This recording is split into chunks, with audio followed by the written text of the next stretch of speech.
Going to the Minnewaska State Park Reserve today.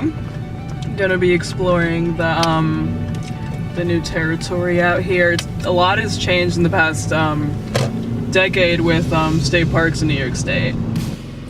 They're making this area more touristy and like friendly to like people that haven't been in this area yet before. Like a lot of city people come down here on the weekends, and people that have never been hiking before. A lot of people from like out of state come down here a lot just to see the views and everything.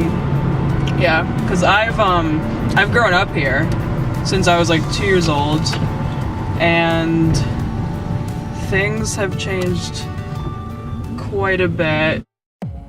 As we all know, national parks and conservation reserves are subject to increasing levels of recreation and tourism pressure. But how will this impact our environment? These produce environmental impacts associated with travel, accommodation, and recreational activities. Typical impacts in parks and reserves include soil erosion, compaction, damage to vegetation, disturbance to wildlife, water pollution, increased fire frequency, vandalism, and noise. To minimize the environmental impact associated with tourism and recreation, this may require increased regulation and surveillance of access and activities and education.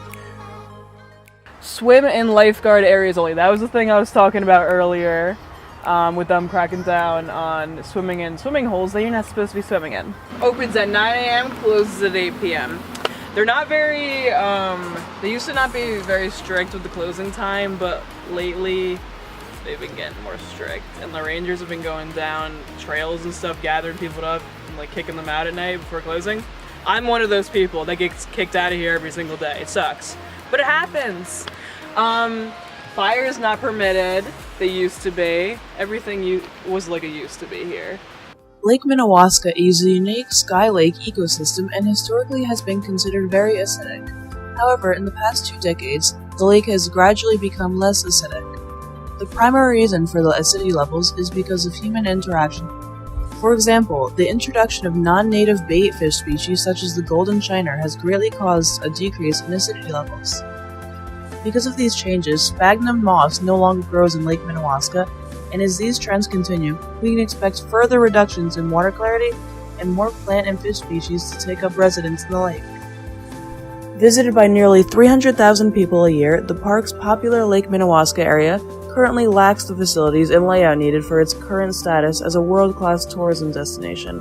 Governor Andrew Cuomo and Rose Harvey, Commissioner of New York State Office of Parks, Recreation, and Historical Preserve, joined together with Open Space Institute in unveiling a $7.3 million project to create a much-needed gateway experience at Minnewaska State Park Reserve through a new 6,000 square foot visitor center. Governor Cuomo's New York Parks 2020 plan is transforming our parks and in doing so, connecting new visitors and tourists to these incredible places.